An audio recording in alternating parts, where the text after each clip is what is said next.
চলো বন্ধুরা, long video নিয়ে চলে এলাম মাছ ধরার। আর সব দিন মাছ আমি ধরতে পারি না ঠিক ঠিক, তবু যা ধরি তোমাদের দেখাই। আর আজকে প্রো প্লেয়ার নিয়েছি, মানে আমার বাবাকে নিয়েছি, মানে উনি আজকে যা মাছ ধরবে প্রথম থেকে লাস্ট অবধি সব তোমাদের দেখাবো। আর দেখো বন্ধুরা, একটা প্রথমে রুই মাছ ধরেছে, কালো রুই। আর বন্ধুরা, যা মাছ পড়বে তোমরা শেষ অবধি দেখতে থাকো। আর এই ভিডিওটা দুটো পার্ট হবে, তোমরা সবটাই দেখবে। আর বন্ধুরা, ছোট ছোট মাছ তো আমরা ওই জন্য জাগিয়ে রাখছি। আর বাদায় জল বেঁধেছে, সেই জন্য সেইভাবে আমরা জাগিয়ে রেখেছি। দেখো আরও কত মাছ জাগিয়ে রেখেছি। আর এর শর্ট ভিডিওগুলো তোমরা এই চ্যানেলেই দেখা পাবে। এই চ্যানেলে প্রত্যেক দিন সন্ধ্যায় যেরকম ভিডিও আসে সেরকম শর্ট ভিডিওগুলো আসবে। আর দেখো বন্ধুরা, চারিদিকে একটু একটু জলে আমরা জাগিয়ে রেখেছি। এই মাছগুলো পরে মানে আমাদের ওই পুকুরে গিয়ে, মানে ঘরের পুকুরে ছাড়বো, সেটা তোমাদের দেখাবো। এটা নেক্সট পার্টে আসবে, তার আগে এগুলো দেখো। আর বন্ধুরা, এটা বড় আমেরিকান রুই পড়েছে, আর এটা কালো রুই। আর আমেরিকান রুইটা তোমরা তোমাদের ওখানে কি বলে ডাকো তোমরা কমেন্টে জানিও। আর দেখো বন্ধুরা, এখানে আরেকটা ছোট জাগিয়ে রেখেছি, মানে এরমভাবে বাধা সব জায়গায় জাগিয়ে রেখেছি। দেখো এটা এটা এর ভিডিওটা তোমরা দেখেছো প্রথমে।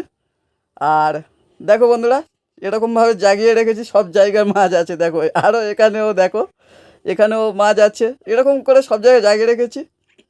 আর বাবা এরকম ছিপ খেলতেছে, মানে একটুখানির মধ্যে অনেকটা পড়ে। এই পুকুরে তো সবসময় আসা হয় না, যেহেতু আমাদের বাড়ি ছেড়ে কিছুটা দূরে আছে।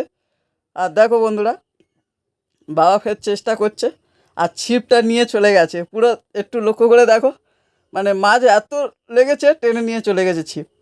আর বাবা এই ছিপ দিয়ে আবার তুলে আনছে, দেখো। আর বন্ধুরা, মাছ খেয়ে নিয়েছে, মানে একটুখানি টানার সমস্যা হলে মাছ টেনে নিয়ে চলে যায়, দেখো। আর খেয়ে নিয়েছে, দেখো। আর বাবাকে এই ছিপ দিয়ে দিলাম। আর বন্ধুরা, এতে মানে দুটো ছিপ ফেলা মানে খুব দায় হয়ে যায়, সামলানো যাবে না, এত মাছ আছে এতে। আর মাছগুলো বড় মাছ আছে, বড় মাছগুলো ঠিক ঠিক এখনও ওঠেনি, তবু ফেলছি, তোমাদের দেখাই লাস্টে। আর বন্ধুরা, এরকম ভিডিও তোমরা যদি চাও কমেন্টে জানিও যে এরকম লং ভিডিও চাই কি না। আর বাবা দেখো আরেকটা মাছ তুলে ফেললো এর মধ্যে। ও এটা মাছ নয়, এটা সরি, এটা কাঁকড়া। দেখো বন্ধুরা, আর কাঁকড়াটা এমনি মানে ওর হাতে জড়িয়ে উঠে এসছে, দেখো দেখো। সেটা তোমরা ভালো করে লক্ষ্য করে দেখো, কাঁকড়া পড়েছে। আর বন্ধুরা, এ পুকুরে কাঁকড়াও খুব আছে, কিন্তু কাঁকড়াগুলো আমরা নেব না, আমরা ওই মাঠে ছেড়ে দিচ্ছি। যেহেতু বর্ষাকালে কাঁকড়াটা খেতেও অতটা ভালো না। কাঁকড়া খাবে পুরো ধান পাকার সময়, সেই সময়টা ভালো লাগে। আর ফের আর দেখো বন্ধুরা, আরেকটা মাছ পড়লো। আর বাবা ওখানে ছেড়ে দিল, ওখানে থাক। আর পিসুমশাই এসেছে দেখতে মাছ, দেখো কীরকম কী ধরছি। আর বাবা আবার ছিপ খেলার জন্য তৈরি হচ্ছে, মানে একটুখানির মধ্যে মাছ কতটা হয় তোমাদের দেখাবো, দেখো।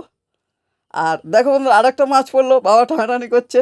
আর বন্ধুরা, এই মাছটা পড়েছিল, মানে ওর পাখানায় জোরে গেঁথে উঠে এসছে, দেখো। ওর কিন্তু গালে বাঁধেনি, করতে কিছু হয়নি, ওর ওই যে পাখনাটা ওতে গেঁথে বড়শিটা উঠে এসছে।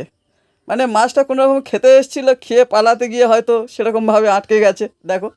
তোমরা লক্ষ্য করে দেখো, কিন্তু পাখনায় বেঁধে উঠে এসছে, দেখো। এর মুখে বাঁধেনি। আর দেখো বন্ধুরা, মাছগুলো কি চেহারা দেখো, এগুলো 1 বছর বয়সী মাছ, কতটা সাইজ হয়েছে দেখো। ভিডিওটা শেষ অবধি দেখার জন্য অসংখ্য ধন্যবাদ বন্ধুরা।